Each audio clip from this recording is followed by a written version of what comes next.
Si tu fais partie d'un groupe de louanges ou si tu composes des chants, je suis sûr que tu le fais de tout ton cœur. Mais est-ce que ça t'arrive de te sentir limité? Tu aimerais mettre tes dons au service de Dieu, mais tu manques peut-être de confiance en toi ou tu ne sais pas comment progresser. Alors on est d'accord, les cours de musique sont super pour avoir de bonnes bases. Mais soyons honnêtes, c'est pas toujours facile d'appliquer tout ça dans la réalité de la louange à l'église. Comment choisir les bons chants? Comment adapter les arrangements? Comment être sensible au Saint-Esprit tout en restant dans un cadre? Comment composer un chant de louange chrétien, artistique ou un chant d'assemblée? Est-ce qu'il y a même une différence? Toutes ces questions sont spécifiques au monde chrétien et c'est là qu'on intervient. On a créé une formation musicale spécialement pensée pour celles et ceux qui servent dans la louange et dans la musique chrétienne. Pour les chanteurs, pour les musiciens, pour les arrangeurs, pour les conducteurs de louange, pour les compositeurs de chants ou de musique. Alors si tu veux progresser dans ton appel et dans ta maîtrise musicale, cette formation est faite pour toi. Et qu'on soit bien clair, on ne parle pas ici de vidéo, mais bien d'une formation sur place, vivante, avec des échanges et des temps de pratique où tu pourras poser tes questions et recevoir des réponses concrètes. Ce que je te propose, c'est d'explorer ensemble ce que dit la Bible sur la louange et la musique et de voir comment tu peux le mettre en pratique dans ton église et dans tes projets aujourd'hui. Pour que tu puisses travailler ton instrument, ta voix ou ta composition, j'ai réuni une équipe de musiciens professionnels et de professeurs engagés dans leur église locale. Ils connaissent leur sujet tout en comprenant la réalité d'une église. La plupart des professeurs sont les musiciens qui tournent avec moi pour mes albums et concerts et qui font partie de Momentum Music. Tu pourras choisir 2 matières selon ton profil. Conduite de la louange, composition de chants d'assemblée ou de soliste, chant, technique vocale, musique assistée par ordinateur ou arrangement, production musicale, basse, guitare électrique, guitare acoustique, piano, batterie. Et ce ne sera pas que de la théorie, il y aura beaucoup de pratiques, des ateliers, des répétitions, des temps de louange, des débriefs, bref, tout ce qu'il faut pour que tu puisses directement appliquer ce que tu apprends dans les cours. Alors j'imagine que tu veux savoir comment se passe la formation. On te propose 2 formats pour s'adapter à ta saison de vie. Option 1, tu peux nous rejoindre sur 2 semaines intensives, une en octobre 2025, l'autre en mai 2026. Option 2, tu peux consacrer 2 années à ta formation avec des cours réguliers sur la Bible et la louange, des entraînements et bien sûr ces 2 semaines intensives incluses dans le programme. Alors si tu as envie de vivre un temps de transformation et d'activation pour vraiment voir du changement dans ton service et ta production, rejoins-nous pour cette formation et choisis la formule qui te correspond le mieux. On a hâte de voir tout ce qu'il va sortir de bon de cette année. Et j'ai trop hâte de vivre ce moment avec toi. Bonjour et bienvenue à toutes et à tous sur notre nouvelle célébration en ligne. On est heureux de pouvoir vous retrouver encore aujourd'hui pour célébrer Dieu ensemble et partager un message qui va, j'en suis sûr, vous encourager. Dans un instant, avec toute l'équipe de Momentum Music, on va louer notre Dieu. Je vous invite, si vous le pouvez bien sûr, là où vous êtes, à vous tenir debout et à pouvoir célébrer Dieu avec nous.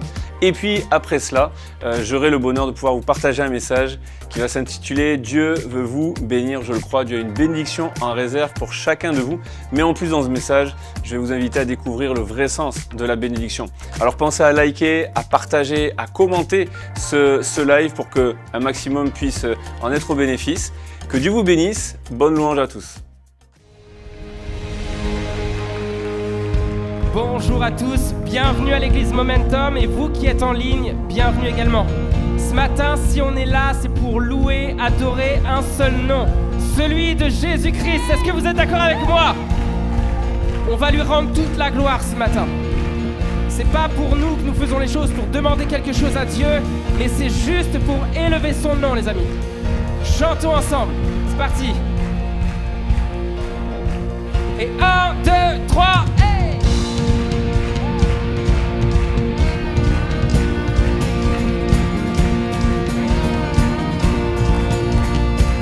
Chantons ensemble, perdu seul dans le noir. Perdu seul dans le noir, honteux et sans espoir, la méprise, le cœur brisé. Malgré tous mes efforts, jamais je ne m'en sors, dérivant sans but. Oh! Sans direction, j'allais errant de lieu en lieu, devant mes yeux.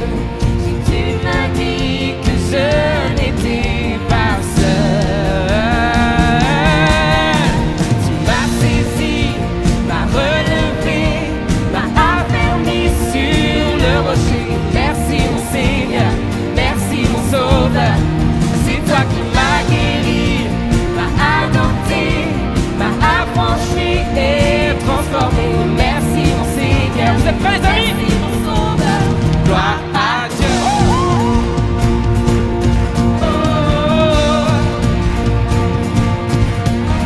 Je ne peux nier l'évidence, Christ a gagné ma confiance. Mes doutes s'envolent, emportés par le vent. Adieu regret et fardeau, adieu regret et fardeau, qui collier à ma peau. Je ne vous appartiens plus, je repars à zéro. Dès maintenant et à jamais, je te louerai, tu m'as sauvé. J'étais perdu et tu m'as retrouvé. Tu m'as saisi, m'as relevé, m'as affermi sur le rocher. Merci mon Seigneur, merci mon Sauveur. C'est toi qui m'as guéri, m'as adopté, m'as affranchi et transformé.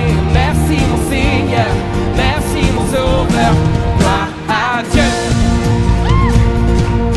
Oh, les amis, nous allons déclarer que l'enfer est terrassé. Proclame-le juste pour qu'il entende ça ce matin. Chantons ensemble. L'enfer est terrassé. L'enfer est terrassé, je suis. Chantez ce matin, je suis. Avec plus de foi, les amis, plus de conviction. Je suis. Allez. L'enfer est terrassé, je suis libre. Je suis libre. Je suis libre. L'enfer est terrassé. Oh, Jésus a triomphé. Je suis. Jésus a triomphé. Je suis libre. Je suis libre. Je suis libre. Jésus a triomphé. Oh, Jésus a triomphé. Jésus a triomphé. Je suis libre. Je suis libre. Je suis libre. Jésus a triomphé. Je suis libre. Je suis libre. Tu m'as saisi, m'as relevé, m'as affermi sur le rocher. Merci mon Seigneur, merci mon Sauveur. C'est toi qui m'as guéri, m'as adopté, m'as affranchi et transformé. Merci mon Seigneur, merci mon Sauveur. Gloire à Dieu. Oh, oui, à toi la gloire, Seigneur. Car je s'élève en ce lieu. Gloire à toi, Seigneur. Est-ce qu'on peut acclamer notre Dieu?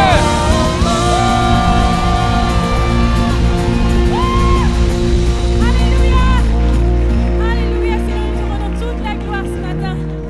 Église, ce matin, nous venons donner au Seigneur un sacrifice de louange. Même si parfois on ne comprend pas, même si parfois c'est difficile, offrons le meilleur ce matin. Si tu veux élever tes mains dans ce lieu en signe d'abandon, sens-toi libre de le faire dans sa présence. Apporte tout ton cœur encore ce matin. Donne le meilleur à Jésus. Alléluia. Oh, nous venons à toi, Seigneur. Je viens t'offrir, Seigneur, ce que j'ai de meilleur. Chante-le, Église, alléluia. Je viens t'offrir ma vie. Oui, à toi, Jésus-Christ. Et même si je suis fragile, oh, et même si c'est difficile, chante gloire, je chanterai gloire, Je chanterai louange à son nom. Je chanterai Dieu, mon essentiel. Je chanterai en l'honneur de son nom.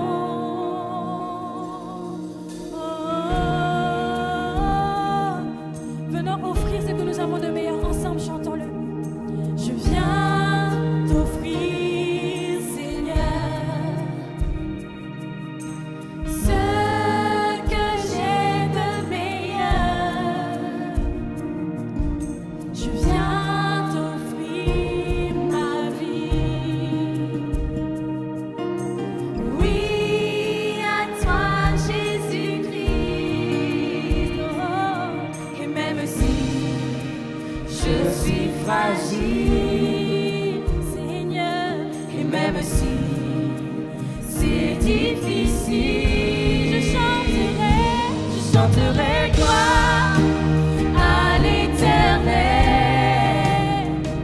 Je chanterai louange à son nom. Je chanterai Dieu, mon essentiel.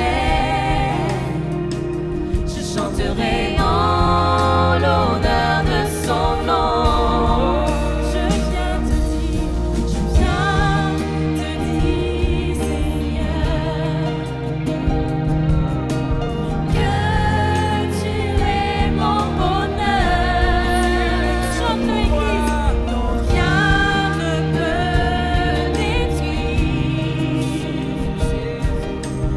notre bel avenir. Oh, et même si je suis fragile, même si, Seigneur, même si c'est difficile, je chanterai gloire à l'Éternel. Rendons-lui la gloire ce matin, Église. Je chanterai louange à son nom.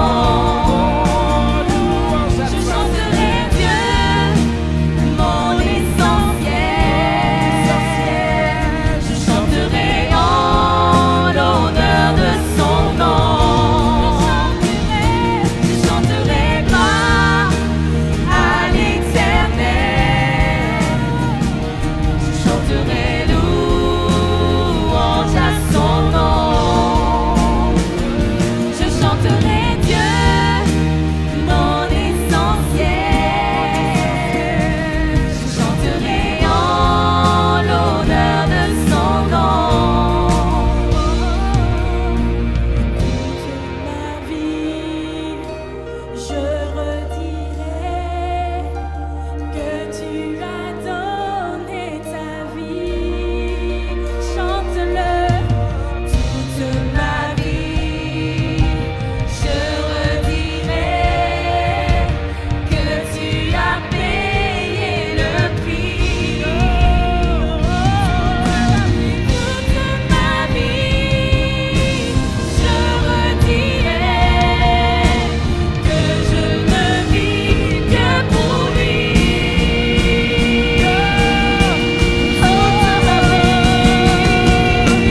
Toute ma vie, je te louerai, Seigneur, pour qui tu es. Toute ma vie, Seigneur, toute ma vie, je te louerai, Seigneur, pour qui tu es. Déclare ce matin. Toute ma vie, je te louerai, avec tout ce que tu as, avec tout ce que tu as. Élève le nom de Jésus ce matin. Oui, toute ma vie, je te louerai, Seigneur, pour qui tu es.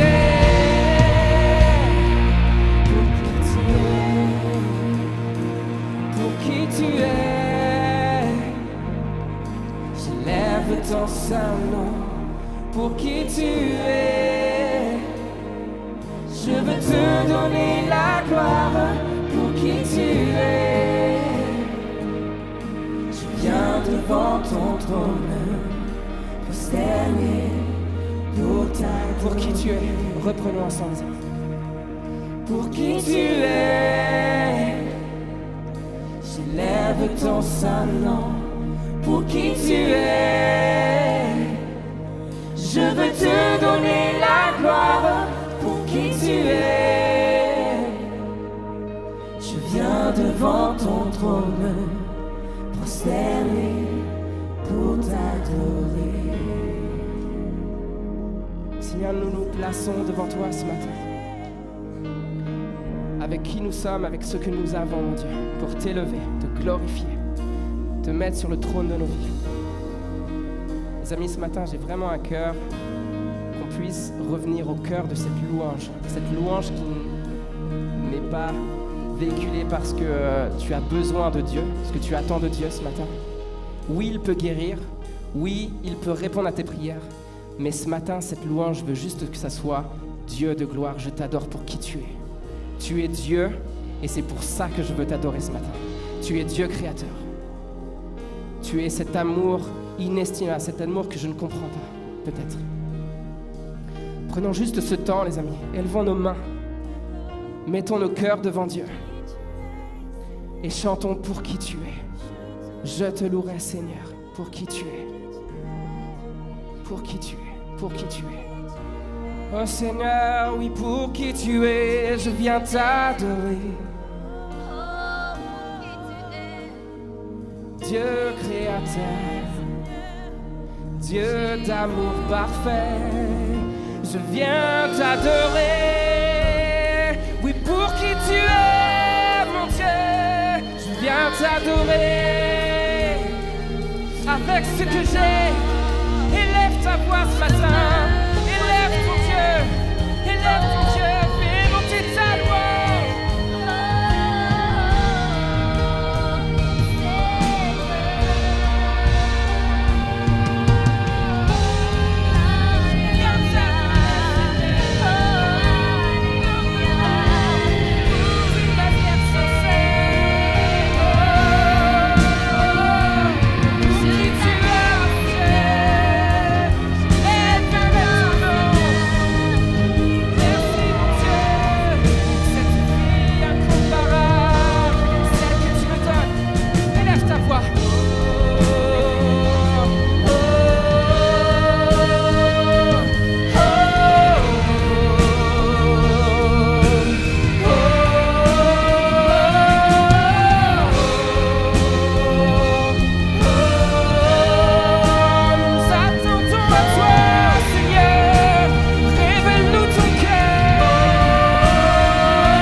Laisse-moi entendre ta voix ce matin.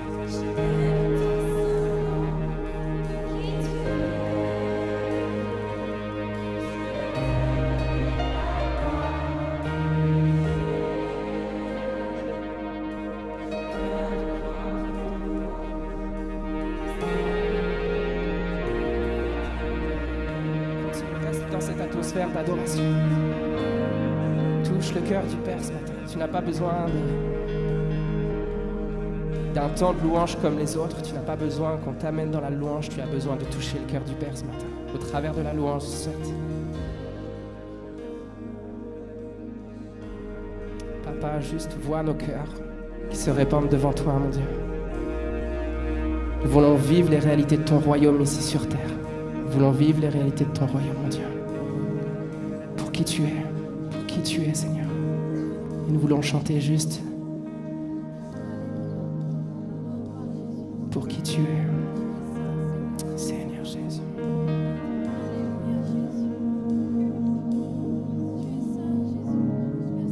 Jésus.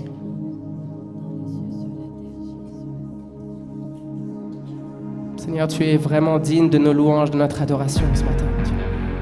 Nous voulons juste proclamer encore: Saint, Saint, Saint est l'agneau. Saint, Saint, Saint es-tu, Seigneur. Tu es au-dessus de toutes choses.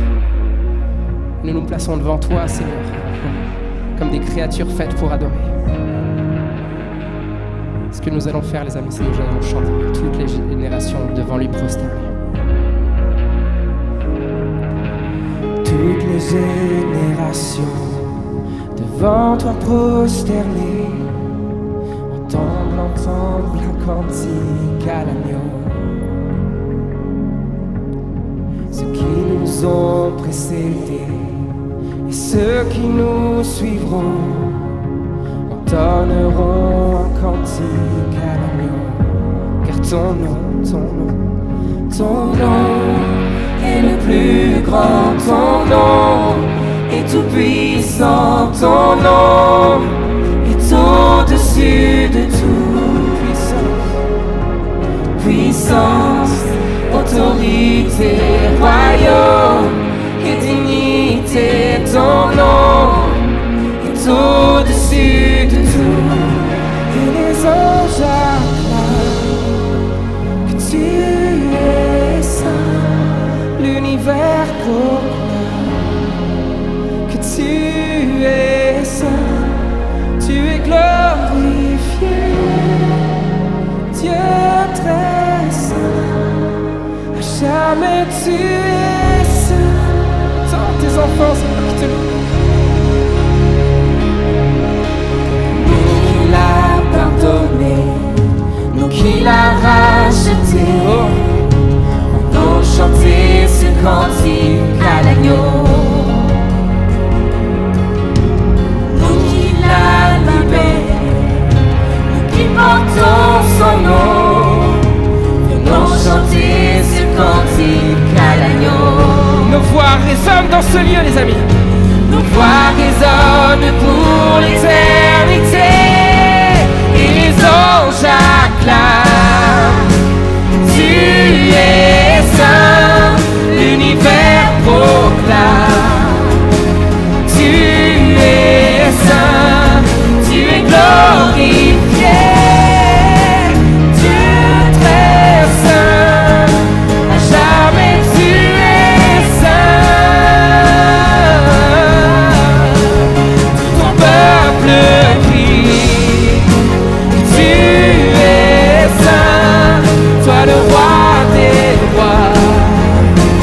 Tu es saint, Dieu d'éternité.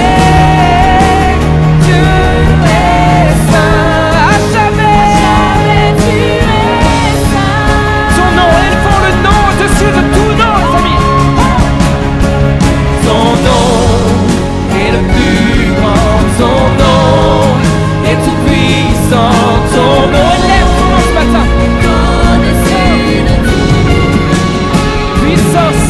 puissance, autorité, royaume et dignité. Ton nom est au-dessus de tout. Ton nom est le plus grand, ton nom est tout puissant, ton nom est au-dessus de tout. Puissance, autorité, royaume et dignité. Ton nom est au-dessus de tout. Et les anges acclament. Tu es saint, l'univers proclame que tu es saint, tu es glorifié. Dieu très saint, à jamais tu es saint. Tout ton peuple crie. Tout ton peuple crie. Tu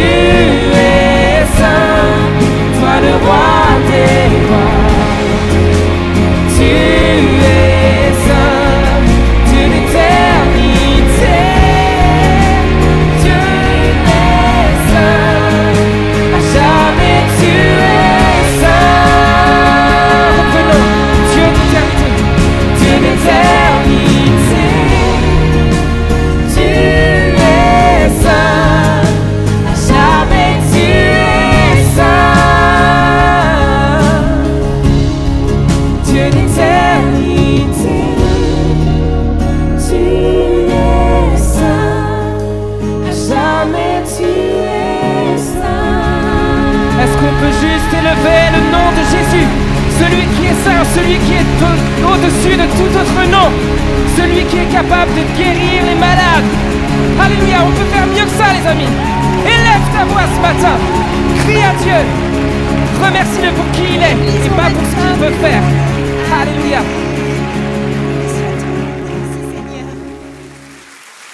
Pour toutes les personnes qui sont de passage, qui sont en vacances, vous avez fait le bon choix. Bordeaux, la plus belle ville du monde entier. Voilà, ou comment se fâcher avec le reste du monde entier. Mais surtout, ne partez pas tout de suite après la célébration. On a l'habitude de le dire. Le moment ensemble prend fin, mais on se retrouve sur les parvis pour pouvoir connecter et pouvoir vous accueillir aussi de manière intentionnelle. C'est pour nous important. Donc ne partez pas de suite et venez prendre le temps d'un café, d'une boisson rafraîchissante. Peut-être, ça sera plus approprié pour ce matin. Mais en tout cas, on est heureux de pouvoir vous accueillir. Je suis très heureux de pouvoir apporter le message ce matin et j'aimerais parler d'un personnage dont on parle peu, sur lequel on prêche peu. En vérité, on prêche plus sur son père, on prêche plus sur son fils, sur son petit-fils, mais sur lui, c'est assez rare. Mais avant cela, j'aimerais poser une question. Est-ce qu'il y a des gens ici qui font partie d'une fratrie, qui ont des frères et sœurs? Oui, il y en a? Vous en faites pas, il n'y a pas un piège. Ok. Donc peut-être que, comme moi, vous avez vécu, au moment de la rentrée des classes, la charge et le poids que ça pouvait représenter de se retrouver dans la même classe ou avec le même professeur que son frère ou sa sœur avant lui. Ça vous est déjà arrivé? Et puis ça arrive dans les deux cas. Ça peut arriver dans les moments positifs comme de manière négative. Il peut arriver qu'en septembre, tu rentres et puis au moment où arrive l'appel et qu'il donne ton nom, Perrault, mais tu ne serais pas le frère de... Oh, j'espère que tu es aussi bon. Tu sais, cette pression-là que... Mais des fois, il y a l'autre pression. Tu sais, au moment où ton nom arrive et puis, Perrault, tu ne serais pas le frère de... J'espère que ça se passera mieux avec toi. Et là, tu découvres des choses sur ta fratrie aussi. C'est ça qui est intéressant. Mais des fois, ça peut être difficile de porter un nom. Ça peut être difficile de porter un héritage, de porter un nom de famille, parce que notre nom a une signification. Il y a toute une histoire qui se rattache à notre nom. Ça peut être difficile aussi des fois dans le leadership, dans le travail, de prendre la suite de quelqu'un d'autre. Ça peut être difficile de porter ce poids. Et la personne dont j'aimerais parler ce matin, je l'ai dit, on parle souvent de son père, de son fils, de son petit-fils, mais c'est assez rare qu'on parle d'Isaac. Ça ne doit pas être simple d'être le fils d'Abraham. Ça ne doit pas être simple d'être le fils de celui qui, pour la première fois dans la parole de Dieu, est nommé ami de Dieu.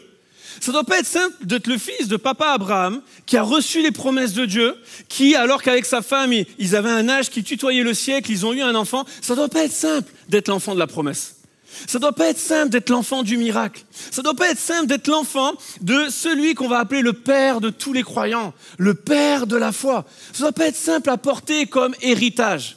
Et si on nous met à la place d'Isaac, qu'est-ce qui se passait dans sa tête au moment où, alors qu'il est adolescent, dans Genèse 22, son père va l'amener sur une montagne, et au moment où ils arrivent sur la montagne, il va commencer à ligoter Isaac, et puis pour l'offrir en sacrifice, pour montrer à Dieu comme quoi il est prêt à lui obéir jusqu'au bout.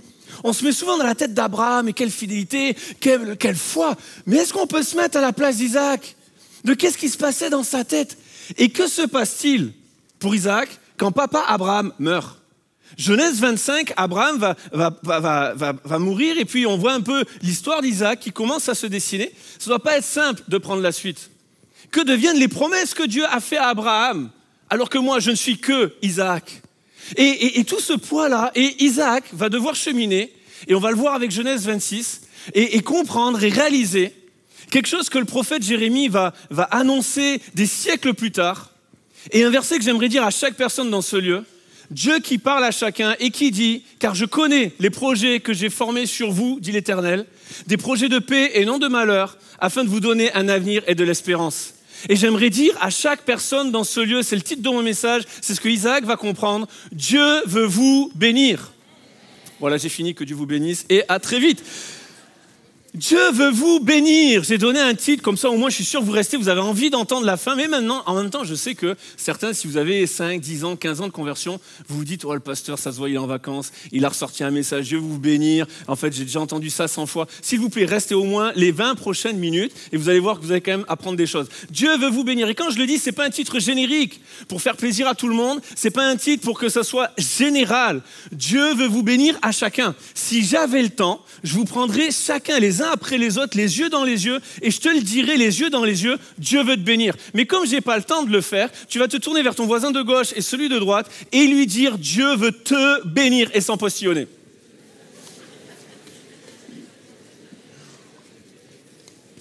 Et comme il y a des gens qui sont à l'auditorium et il y a des gens qui vont le regarder en ligne, ici, on va le crier très très fort, Dieu veut te bénir.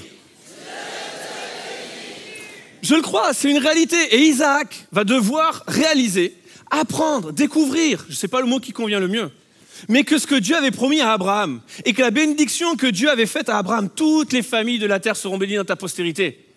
Eh bien, il va devoir découvrir, apprendre que Dieu voulait transférer cet héritage, cette bénédiction à Isaac. Et que cette même bénédiction qui était promise à Abraham va être promise à Isaac. Qui ne va pas être juste celui qui va porter le même nom, il va être aussi porteur de la promesse. Il ne va pas être juste le fruit de la promesse, il va être porteur de la promesse, hérité de la promesse, transmettre la promesse à Jacob et à tous les autres. Je le crois. Isaac, dans ce moment de Genèse 26, va commencer à vivre un shift dans sa vie. Il va commencer à voyager, à s'établir, à chercher à établir son territoire et puis à asseoir ses affaires. Et alors qu'il vit ces choses-là, il y a de l'hostilité, il y a de la difficulté, il y a de l'épreuve. Mais il va découvrir que Dieu voulait le bénir. Et j'aimerais dire à plusieurs personnes, s'il est vrai que Dieu veut vous bénir individuellement, chacun, votre couple, votre foyer, votre famille, votre travail, votre quartier, là où vous habitez, votre famille de manière générale, l'église ici ou l'église à laquelle vous appartenez, Dieu veut vous bénir, c'est une évidence. Mais j'aimerais vous dire, tout va bien se passer. Sauf qu'il va y avoir des difficultés. Il va y avoir des épreuves, il va y avoir des circonstances de l'hostilité, il va y avoir des gens qui vont vous affronter, des choses qui vont arriver dans votre vie pour combattre cette bénédiction. Mais Dieu veut vous bénir. Alors qu'est-ce que Isaac va découvrir et qu'est-ce qu'on va découvrir avec lui? La première chose, puisez dans vos racines les secrets de victoire pour aujourd'hui. Il y a une richesse dans le passé à découvrir, d'hommes et de femmes qui ont réussi, qui ont développé des principes de vie sur lesquels nous pouvons nous appuyer. Paul, lorsqu'il écrit aux églises, il va dire « Soyez mes imitateurs comme je le suis moi-même de Christ ». Et quand il le dit, c'est pas parce qu'il est devenu orgueilleux et qu'il dit « Oh, imitez-moi, je suis le meilleur et comme ça vous serez peut-être un peu bon ». Non, il développe ce principe de la même façon que je cherche à imiter Jésus, soyez mes imitateurs, afin que vous puissiez récupérer, recevoir les bénédictions de Dieu dans votre vie. Isaac, dans Genèse chapitre 26, va se retrouver dans une vallée qui est proche d'un désert. Et en plus, dans la situation qu'il traverse, il va se produire une famine. Famine et désert, c'est deux bonnes raisons pour trouver de l'eau là où tu te trouves. Si tu veux survivre, il faut trouver de l'eau. Alors, il va se mettre à creuser des puits. Et creuser des puits dans ces circonstances-là, eh bien, c'était non seulement utile pour vivre, mais en plus, ça te permettait d'occuper le terrain. Là où tu avais trouvé de l'eau, le terrain t'appartenait. Et Genèse 26 nous dit, au verset 18, que Jacob va creuser de nouveau les puits qu'on avait creusés du temps d'Abraham, son père, et qu'avaient comblés les Philistins après la mort d'Abraham. Quoi de plus naturel pour Isaac que de faire ce que son papa avait fait et où il avait trouvé la bénédiction?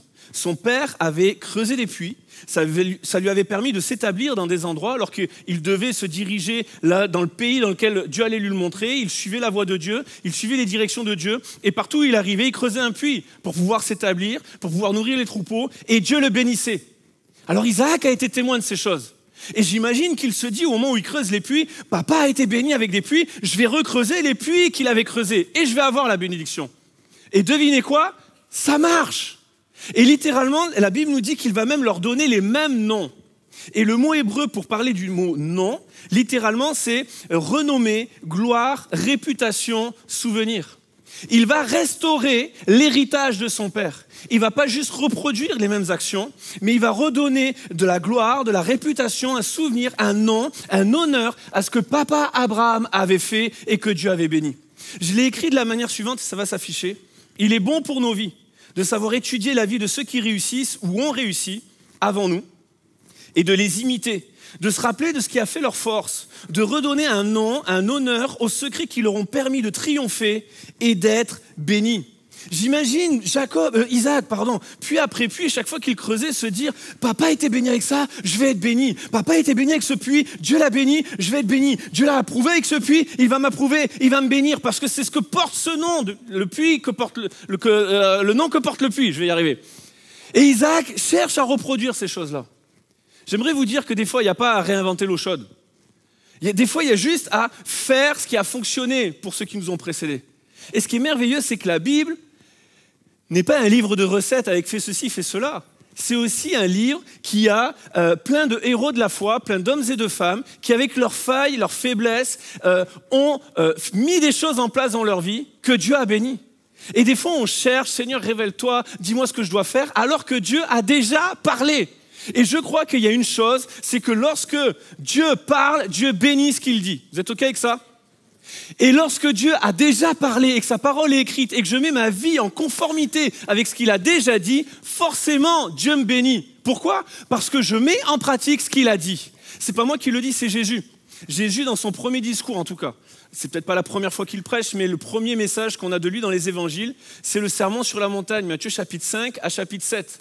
Et à la fin de ce sermon, il va dire « Quiconque entend les paroles que je dis et les met en pratique », littéralement les rend vivantes dans son quotidien.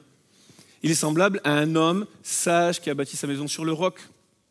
Les vents ont soufflé, la pluie est venue, les torrents se sont déversés, mais la maison est restée debout. Mais quiconque entend les paroles que je dis et ne les met pas en pratique sera semblable à un homme fou qui a bâti sa maison sur le sable. Le vent a soufflé, les torrents sont venus, la pluie s'est déversée et la ruine de la maison a été grande. En fait, la différence ne repose pas dans le fait de est-ce que j'entends le message ? Est-ce que je lis la Bible ? La différence se fait de est-ce que je bâtis ma vie dessus ? Est-ce que je mets ma vie en conformité avec ce que je lis ? Est-ce que je cherche à vivre la bénédiction que Dieu met dans sa parole ? Et si c'est le cas, il y aura de l'épreuve, il y aura de la tempête, il y aura de la difficulté, mais ma maison va rester solide. Il y a un encouragement pour nous ce matin à réaliser que dans nos pères qui nous ont précédés, dans les gens qui nous ont précédés dans la foi, ils ont développé des principes de vie que Dieu bénit automatiquement. Vous savez, souvent je le dis dans les mariages, on va prier à la fin des mariages pour les mariés, et en vrai on va prier que Dieu bénisse leur mariage. Mais je le dis pendant le temps du message, on va le faire, il n'y a pas de souci, ce n'est pas un péché de prier cela. Mais la vérité, c'est que Dieu, dans sa parole, a mis des principes de vie qui, lorsque tu les appliques, mari vis-à-vis des femmes, femme vis-à-vis des maris, tu deviens le mariage que Dieu bénit. Tu n'as même pas besoin de demander la bénédiction de Dieu, puisque tu l'as en mettant en pratique la parole et les principes que Dieu donne. Je ne m'attendais pas à une foule de amen à ce moment-là, mais vous en faites pas. C'est au fond de mon cœur, je vous ai entendu, c'est des amen silencieux. Je l'ai saisi ce matin. En fait, on est dans le sud-ouest, et dans le sud-ouest, il y a un sport que nous chérissons, surtout que maintenant nous sommes champions d'Europe, un sport rempli de délicatesse et de grâce, le rugby. Et au rugby, t'as beau avoir les ailiers les plus rapides du monde entier, comme à Bordeaux, tu as beau avoir le demi d'ouverture le plus génial de tout le monde, comme à Bordeaux, si tu ne respectes pas les fondamentaux, une bonne occupation du terrain, une bonne mêlée, une bonne conquête en touche, tu vas pas gagner les matchs. Et je crois que dans nos vies, il y a besoin de respecter les fondamentaux de la foi. On peut croire que parce que je vais à tel endroit, parce que j'écoute tel pasteur, parce que je suis tel compte, je vais être béni. Non, parce que je fais ceci ou parce que je fais cela, je vais être béni. Non, lorsque tu respectes les fondamentaux, lorsque tu pries, que tu lis ta Bible tous les jours, que tu cherches à en puiser les trésors pour ta vie, à la mettre en pratique, à mettre ta vie en conformité avec la parole de Dieu, à chérir la vie et le ministère et la personne du Saint-Esprit, à le laisser se développer en toi. Lorsque tu le laisses grandir en toi, tu respectes quelque chose que Dieu bénit. Lorsque tu développes une intimité avec Jésus, Dieu va te bénir. Jésus est mort pour ça, pour que nous puissions être réconciliés avec Dieu, pour que nous puissions développer une intimité avec Dieu. Alors d'après toi, si je développe une intimité avec Dieu, est-ce que je vais être béni ? Mais oui, Jésus est mort pour ça. Il est ressuscité pour ça. Lorsque je vais être au ciel, je vais vivre tout le temps avec Jésus. Donc lorsque, ici sur la terre, je cherche à le développer, non seulement Dieu va le bénir, mais en plus j'ai un avant-goût du ciel. Je bascule dans quelque chose qui est différent, qui est puissant. Et Isaac va comprendre ça. En creusant les anciens puits, il va perpétuer un chemin que Dieu a béni avec Abraham. Mais ça va plus loin que ça. C'est qu'en fait, ça va le propulser dans une autre vie. Parce que je le crois, lorsque tu respectes les fondamentaux au rugby, c'est pas juste pour les respecter. C'est pour que tu puisses lancer ton jeu d'arrière et ensuite marquer les essais et gagner le match. Pour que tu puisses les propulser et les envoyer au loin. J'aimerais vous dire, c'est la même chose avec la foi. Promis, on parle plus rugby pour tous ceux qui sont perdus avec le rugby, mais à Bordeaux, on parle plus foot. Donc maintenant, on parle rugby. Et donc, pour vous ramener au niveau de la foi, et tous les autres qui suivent en ligne, je vous aime, même si vous n'aimez pas le rugby, mais c'est la même chose avec la foi, parce que tu respectes les fondamentaux, parce que tu vas prier, parce que tu vas te tenir devant Dieu, tu vas développer une intimité avec Dieu, ça ne sera pas juste pour la développer, mais Dieu va te propulser plus loin. Isaac, le but, ce n'était pas juste qu'il creuse les anciens puits de son père, mais qu'il puisse en creuser des nouveaux. Et en fait, c'est ça que Dieu va venir challenger dans Genèse 26. Parce que lorsque vous lirez Genèse 25, vous verrez que Isaac est déjà un bon gars, c'est déjà un bon homme de Dieu. Déjà par rapport aux autres patriarches, que ce soit son fils ou son père, ceux dont on parle plus, Isaac n'a qu'une femme.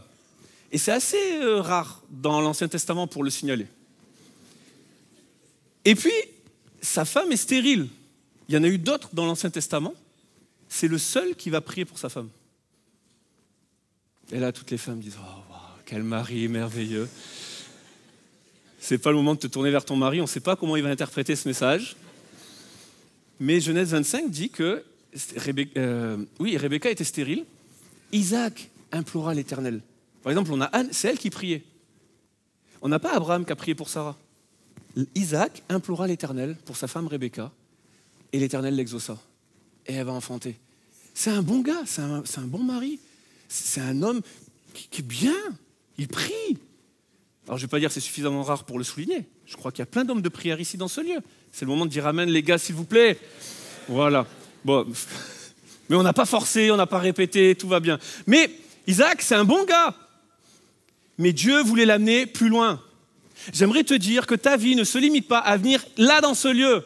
Vivre une bonne réunion, avoir un bon temps de louange, et puis ça s'arrête là. Non, Dieu veut propulser ta vie du lundi au samedi, pas juste le dimanche, t'amener dans un avant-goût du ciel avec la communion avec le Saint-Esprit et t'amener toujours plus loin. Pas juste venir ici goûter aux fondamentaux, même si c'est important. Il veut que ces fondamentaux te servent à bâtir quelque chose dessus, à propulser ta vie beaucoup plus loin, comme Isaac qui a creusé de nouveaux puits. Et lorsqu'il va creuser de nouveaux puits, vous savez ce qui se passe? Une des choses qui se passe quand tu es béni, tu sais ce qui se passe?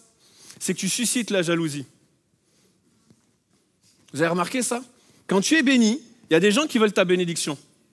Parce qu'il y a des gens qui courent après le résultat, jamais après le processus. En tout cas, c'est plus rare. Et donc, Isaac, lui, il a le processus. Il creuse les puits. Et quand il creuse les puits, il trouve de l'eau. C'est étonnant. Et comme il trouve de l'eau, il peut bénir ses troupeaux, il peut s'établir, il peut étendre son territoire. Et les gens ont capté. Mais plutôt que de répéter le processus d'Isaac, pourquoi je vais me fatiguer? Je vais prendre le puits. Et Isaac aurait pu combattre avec ces gens-là, en mode, mais c'est pas juste, c'est moi. Non, Isaac, il se prend pas la tête. Tu veux le puits? Vas-y. Et Isaac va plus loin, et il creuse un nouveau puits. Et là, il trouve de l'eau. Et là, il commence à s'étendre, à être béni par Dieu. Et là, qu'est-ce qui se passe? On vient lui chercher querelle. Tu veux le puits? Prends le puits. Et là, il part plus loin, Isaac. Et il commence à creuser un nouveau puits. Et là, qu'est-ce qui se passe? Il creuse un puits, il trouve de l'eau, il est béni par Dieu. Et on vient lui chercher querelle. Tu veux le puits? Vas-y. Et là, Isaac continue.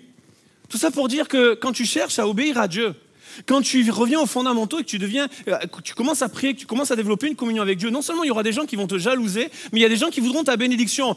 Te préoccupe pas. Continue le processus. C'est ça qui attire la bénédiction. Continue de creuser des puits. Ne perds pas ton temps à te battre pour des puits. Continue d'en creuser des nouveaux. Parce qu'au bout d'un moment, dans Genèse 26, Isaac va creuser des puits jusqu'à un puits qu'il va appeler Rehoboth. Parce qu'on ne lui chercha pas querelle. Et Rehoboth signifie « l'Éternel m'a mis au large ». Et je crois que dans la situation que tu peux traverser, dans la situation, les circonstances que tu peux rencontrer, il y a un Rehoboth pour ta vie. Ne perds pas ton temps, ne perds pas ta paix, ne perds pas ton énergie, ne perds pas ton dynamisme, ton enthousiasme, ni même ta foi pour combattre des gens qui te cherchent querelle. Laisse-les! Dieu va te bénir plus loin avec un autre puits, jusqu'à ce que tu tombes sur un puits que tu pourras appeler Rehoboth, parce que Dieu va te mettre au large. Dieu a préparé un Rehoboth pour toi. Il existe pour vous un Rehoboth. Ne baisse pas les bras, ne perds pas courage. Cette phrase a failli devenir « ne perds pas les bras ». C'est ce qui se passe dans ma tête quand ça va trop vite. Ne baisse pas les bras, ne perds pas courage. Mais continue de creuser. Oui, je suis désolé, je ne vais pas te dire repose-toi tout de suite. Continue de creuser jusqu'à tomber sur ton Rehoboth. Jusqu'au Rehoboth que Dieu a préparé pour toi. Continue le processus. Parce que ça va t'amener sur, et c'est mon deuxième point, le fait de découvrir le vrai sens de la bénédiction. Isaac va répéter cette gestuelle, il va répéter cela. Genèse 26, j'ai lu que quelques versets, mais vous pourrez relire cela. Mais il va découvrir le vrai sens de la bénédiction. En fait, littéralement, la bénédiction, alors je ne vous refais pas bénévolat, Patrice l'a fait, mais bénédiction, c'est dire du bien. Et quand on veut qu'on cherche la bénédiction de Dieu, on ne cherche pas la bénéfaction, ce qu'il va faire. À 9h, j'ai sorti ce mot en disant je ne pense pas qu'il existe, et quelqu'un est venu me voir, il m'a dit oui, ça existe, et voilà ce que ça veut dire, donc je peux le dire. On ne cherche pas la bénéfaction de Dieu, on cherche la bénédiction de Dieu. On est OK avec ça? Jésus est notre bénédiction. Et lorsque on réalise ce que c'est la bénédiction, le vrai sens de la bénédiction, en fait, la bénédiction, ce n'est pas ce que Dieu fait en nous ou avec nous. La bénédiction, c'est ce que Dieu est en nous et ce qu'il dit de nous. C'est déjà ça le point de départ de la bénédiction. Ce qui fait que, en fait, Isaac, à force de creuser, va le comprendre. Ce qui est beau dans Genèse 26, c'est que le verset 2 et le verset 24 viennent encadrer tout le récit de Isaac qui creuse les puits avec deux paroles de Dieu à son égard. L'Éternel lui apparut et lui dit « Je serai avec toi et je te bénirai. » L'Éternel lui apparut dans la nuit et dit « Ne crains point, car je suis avec toi et je te bénirai. » En fait, Dieu veut te bénir. Dieu veut te faire du bien. Mais en fait, au-delà de te faire du bien, il veut d'abord commencer en disant du bien de toi avant même d'agir. La bénédiction, c'est ce que Dieu est en toi. Je serai avec toi. En fait, à force de creuser des puits, Isaac est en train de prouver quelque chose. À force de passer de puits, puis Dieu le bénit, et puis il le laisse, et puis il creuse un nouveau puits, et puis Dieu le bénit, et puis il le laisse, et puis il va creuser un autre puits, et puis Dieu le bénit, et il le laisse. Ne partez pas avec une pioche, une pelle pour creuser des puits. En fait, ce n'est pas les puits qui sont bénis, c'est Isaac qui est béni. Donc peu importe le lieu où il va aller, peu importe le puits qu'il va creuser, que ce soit un ancien puits ou que ce soit un nouveau puits, Dieu va le bénir, parce que ce n'est pas les puits qui sont bénis, c'est lui qui est béni. Et c'est ça que Isaac va devoir comprendre. Les puits n'étaient pas la bénédiction de Dieu, mais le fruit de la bénédiction de Dieu. En fait, des fois, on fait l'erreur de regarder aux fruits et de croire que c'est ça la bénédiction de Dieu. Parce qu'il a réussi telle chose, parce qu'il se passe telle chose dans sa vie, parce que son business est béni, parce que sa famille grandit incroyablement bien, parce que l'église ceci, parce que cela. Et on dit, waouh, Dieu bénit, voilà la bénédiction de Dieu. C'est pas ça la bénédiction de Dieu.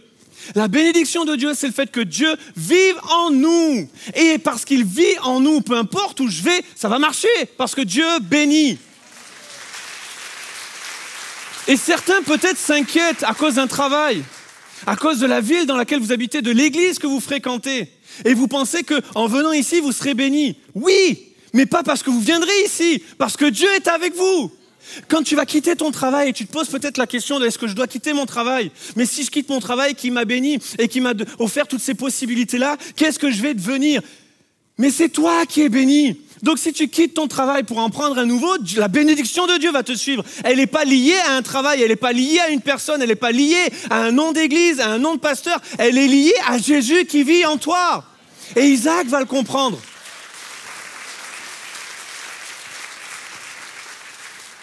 Et en fait, il y a quelque chose qui est très révélateur dans notre façon de parler, qui montre comment on fonctionne quelque part. On a beaucoup lié la bénédiction de Dieu à ce qu'il fait en nous, avant de ce qu'il dit de nous et ce qu'il est en nous. Et je vais dire quelque chose, et ne vous culpabilisez pas, et vous aurez toujours le droit de le dire à la fin de la réunion. Mais souvent, quand on se dit bonjour, ou quand on se dit au revoir, qu'on signe un message ou un mail, qu'est-ce qu'on va dire? On va dire que Dieu te bénisse. Mais t'es béni. En fait, inconsciemment, c'est comme si on appelle que Dieu fasse quelque chose pour toi, pour que tu sois béni. Mais la bénédiction, c'est que Jésus soit en toi. Et si ce matin, quand on se dit au revoir, on arrête de se dire que Dieu te bénisse, mais qu'on dise « Hey, tu es béni ». Dis-le à la personne à côté de toi, tu es béni. Sans positionner toujours. Et toujours pour tous les gens qui sont en ligne et ceux qui nous suivent à l'auditorium, est-ce qu'on peut le crier fort? Tu es béni. En fait, on appelle la bénédiction de Dieu comme si on ne l'avait pas déjà. Mais Paul dit aux Colossiens, nous avons tout pleinement en Jésus-Christ. Là, il va dire aux Éphésiens, nous sommes bénis de toutes sortes de bénédictions spirituelles. Qu'est-ce qu'on va appeler de plus? Oui, je le sais, je suis dans vos têtes. Je sais, je le vois dans vos yeux. Oui, mais j'ai pas ceci. Oui, mais j'ai besoin de cela. Oui, mais si tu as Jésus, tu as tout ce qu'il te faut. Parce qu'après, peu importe où tu vas aller, peu importe ce qui va te manquer, si tu as Jésus, tu as tout. Et c'est pas pour dire que tu auras tout ce que tu veux. Mais le psaume 23 nous dit, l'Éternel est mon berger, je ne manquerai de rien. Si te manque Jésus, il te manque tout, même si tu as tout le reste. Si tu as Jésus, tu as tout, même si te manque tout le reste. Ça, c'était pas dans mes notes, mes amis. Si vous l'avez pas noté, c'est trop tard, parce que c'est sorti une fois, ça sortira pas deux fois. Un jour, on l'a compris avec mon épouse Laetitia, et je vais inviter les musiciens à revenir. On était au tout début, on n'était même pas mariés encore, on était fiancés. Et on était au tout début de répondre à l'appel de Dieu. Et on était dans un contexte où il y avait beaucoup de choses, beaucoup de gens qui se querellaient pour des bénédictions. Et puis, beaucoup d'intéressement, ce qu'il n'y a plus aujourd'hui, mais des gens intéressés, intéressés, vous savez ce que ça veut dire. Et des querelles, des combats, des jalousies, des tensions, des animosités, tout ce que Paul décrit dans Galates. Et il y avait un couple d'anciens pasteurs qui était à la retraite, qui vivait en Haute-Gironde. Aujourd'hui, lui est parti avec Jésus, mais elle est encore là. Je sais qu'elle va suivre ce culte, qu'elle va le regarder. Donc je fais un gros coucou à Madame Marcadier, et je sais qu'elle prie pour nous, et ses prières sont précieuses, et elle est très très importante avec son mari, comme il l'a été pour mon ministère. Mais à l'époque, on est en 2005, et on va les voir pour leur demander conseil. Et moi, quand je vais les voir, c'est pour qu'ils me donnent les 12 principes de comment sortir de cette situation. Je voulais trouver les nouveaux trucs pour que ça ne se produise plus. Et il m'a ramené à un vieux secret, à un vieux fondement, quelque chose qui était déjà écrit dans la Bible et que j'avais juste besoin de mettre en pratique. Vous savez ce qu'il m'a dit ? Il fait, Mathieu, quand tu vis cela, qu'une chose à te dire, tu pries. Alors je sais ce que vous allez me dire, ouais, ça c'est facile, ouais, mais ça moi aussi je peux le dire. Ouais, mais t'as essayé de le faire. Tu pries, tu pries, tu pries, tu pries, jusqu'à ce que ça casse. C'est la seule chose qu'il m'a dit. Et après, il a dit, mais on va prier. Les amis, l'autre jour, Mme Marcadia, elle me l'a rappelé. Donc je sais qu'elle n'a pas oublié ce moment-là, et je ne peux pas l'oublier, Laetitia non plus. Mais le temps de prière que nous avons vécu à ce moment-là, j'en ai pas vécu souvent des comme ça dans ma vie. Parce que là, il n'y avait pas juste quelqu'un qui me disait, prie. Je n'avais pas juste quelqu'un qui me disait, hey, je vais prier pour toi, que Dieu te bénisse. Il a prié. Et c'était un homme, une femme de prière. Et ça fait la différence, les amis. J'aimerais vous donner les 12 nouveaux principes de comment être un bon ceci, un bon cela. Mais en fait, c'est déjà écrit. Et des fois, il y a juste à reconnaître que j'essaye peut-être de le faire par moi-même. J'essaye de garder le contrôle. Mais comme Isaac, juste de comprendre que t'es béni. Peu importe. Le puits, pas le puits, tu es béni. La bénédiction de Dieu va te suivre. Maintenant, puise dans les pères dans la foi, les hommes et les femmes dans la foi, qui nous montrent un chemin à suivre. Puise là-dedans, dans ces racines-là, des fondements sur lesquels bâtir ta vie aujourd'hui. Ton couple, trouve des modèles pour ton couple, trouve des modèles pour ta parentalité, trouve des modèles pour des études. Des hommes et des femmes qui ont réussi et sur lesquels tu vas pouvoir te reposer, que tu vas pouvoir imiter, des principes que tu vas pouvoir répéter, qui vont t'amener à la bénédiction de Dieu. Moi, j'ai appris dans mes études que quand je demandais à un de mes pasteurs, « Ouais, est-ce que tu peux prier pour tel examen ?» Il m'avait dit, avant que je prie, « Est-ce que Matthieu 6,33, tu l'as mis en pratique ?» Donc la première fois, j'ai regardé, maintenant je le connais par cœur. Cherchez premièrement le royaume de Dieu et sa justice. Et toutes choses vous seront données par-dessus tout. Il a eu besoin de me le dire qu'une fois. Après, j'ai compris ce que ça voulait dire. Est-ce que je mets Dieu en premier avant de lui demander qu'il bénisse mes études? Est-ce que je le mets en premier dans ma vie? Est-ce que je le cherche premièrement? Ou est-ce que je cherche premièrement le succès de mes études? Il me l'a dit qu'une fois. Je ne lui ai plus demandé de prier. Parce qu'en fait, après, je savais quoi faire. Cherche premièrement le royaume de Dieu et sa justice. La promesse, toutes choses vous seront données par-dessus tout. Pasteur, venez prier pour mon couple, ça ne va pas. Je ne l'ai jamais fait. Peut-être je devrais, je ne sais pas, faut peut-être que je trouve la forme. Mais j'ai envie de vous dire, est-ce que dans ton couple, tu cherches premièrement le royaume de Dieu et sa justice? Parce que de ça dépend toutes choses vous seront données par-dessus tout. Ah, pasteur, viens prier parce que j'ai besoin d'un travail. Oui, la Bible dit, cherchez et vous trouverez. Est-ce que tu cherches ou est-ce que tu l'attends? La Bible dit des choses, mais est-ce que je les mets en pratique? Et je les sais là, mais est-ce que je les vis? Et des fois, on a juste besoin de passer à l'action. Dans le mot en hébreu, quand l'expression, les 2 fois, les passages que j'ai lus, Dieu dit « Je serai avec toi et je te bénirai », nous, dans nos Bibles, on a une expression, on a une phrase. Mais en fait, dans l'hébreu, dans l'original, c'est juste un mot. C'est le mot bénédiction. C'est le mot barak. Et en fait, la présence de Dieu se rattache à la bénédiction de Dieu. Si Dieu est avec toi, tu es béni. Si tu veux la bénédiction de Dieu, il faut que Dieu soit avec toi. Parce qu'en fait, les deux sont inséparables. C'est une seule et même pensée, une seule et même action. Dieu est avec toi, alors il va te bénir. Parce qu'en fait, c'est automatique, sa présence nous bénit. D'ailleurs, Jésus, lorsqu'il est annoncé par les anges, il n'est pas dit, il sera appelé Emmanuel, Dieu fait en toi. Mais Dieu est avec nous. Et lorsque Jésus va laisser les disciples, une des dernières paroles qu'il va prononcer, c'est « Voici, je suis avec vous tous les jours jusqu'à la fin du monde ». Sa présence est la source de notre bénédiction. Si tu l'as lui, tu as la bénédiction. Et la seule chose qui compte, et je vais revenir à un vieux secret peut-être, on va le faire avec un chant, ça va être une prière pour nous ce matin. Mais en fait de dire, je veux être béni, je veux la bénédiction, super. Tout le monde, je pense qu'on est OK avec ça. J'ai un vieux secret pour vous, qui ne se démode pas, qui fonctionnera toujours dans nos vies.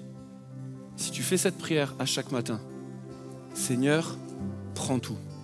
Prends mon emploi du temps, prends mes pensées, prends mes relations, prends mon compte en banque, prends ma voiture, prends ma famille, prends mon travail, prends mes relations sociales, prends mes luttes, mes combats, prends tout ça. Oui, prends tout, Seigneur. Si je te donne tout, alors ça t'appartient. En fait, je l'ai noté ainsi, ça apparaîtra pas parce que je l'ai noté ce matin. Mais Dieu bénit ce que je lui confie et Dieu multiplie ce que je sacrifie. Ce qui fait que des fois, on a de la peine à lui donner. C'est parce qu'en fait, on sait que ça va nous coûter et on a peur de perdre. Si tu veux gagner, il faut que tu acceptes de perdre. Celui qui voudra gagner sa vie, la perdra. Celui qui perdra sa vie pour Jésus, la gagnera. C'est les principes dans le royaume de Dieu, on ne peut pas déroger à ça. Mais Dieu bénit ce que tu lui confies ce matin. Et Dieu multipliera ce que tu lui sacrifieras. Alors est-ce que tous ensemble on peut se mettre debout un instant? Si vous êtes en ligne, que vous regardez ce message, je vous invite à vous mettre en mouvement si vous le pouvez.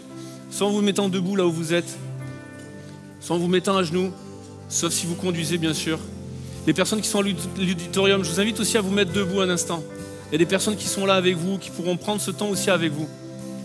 Mais alors qu'on est debout, j'aimerais qu'on puisse fermer les yeux. Et on va prendre ce vieux secret avec un vieux chant. Entre tes mains, j'abandonne tout ce que j'appelle le mien. Oui, prends tout, Seigneur. Seigneur, vois nos mains levées vers toi. Vois nos cœurs répandus devant toi. Seigneur, nos yeux se tournent vers toi. Et je prie pour qu'à travers toutes les mains qui se lèvent, tous les bras qui se tendent vers toi, tu viennes prendre nos circonstances, que tu viennes prendre nos vies et que tu viennes habiter, prendre le contrôle de toutes choses. Dans le nom de Jésus. Je sais que certains vous luttez et vous dites ce message il est bien, mais moi je suis maudit depuis toute ma vie. Mais j'aimerais te dire, Dieu veut te bénir. Laisse-le prendre le contrôle de tes pensées, laisse-le prendre le contrôle de ton passé, de tout ce qui t'a lié, de tout ce qui a été dit, fait contre toi. Laisse-le prendre le contrôle pour que tu puisses vivre la bénédiction de Dieu. Fais-lui confiance, il va bénir ce que tu lui confies, il va multiplier ce que tu sacrifies ce matin. Mais tous ensemble, est-ce qu'on peut tendre nos mains vers le ciel et déclarer avec l'équipe de louange, comme une prière pour chacun de nous. Entre tes mains, j'abandonne. De tout notre cœur, de toute notre force. Je laisse tout, je garde rien pour moi.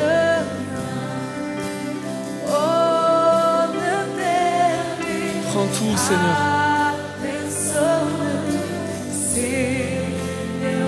De tout notre cœur. Prends tout, Seigneur.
prière, élève-la vers Jésus. Oui, prends tout, prends ma famille, prends mon travail, Seigneur, prends tout ce matin. Mon corps, mon âme, mon être entier est à toi. Déclare ces paroles simplement ce matin. Oui, prends tout. Oh, laisse-moi t'entendre, Église, chante-le. Oui, prends tout, Seigneur.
Merci à toutes et à tous de nous avoir suivis.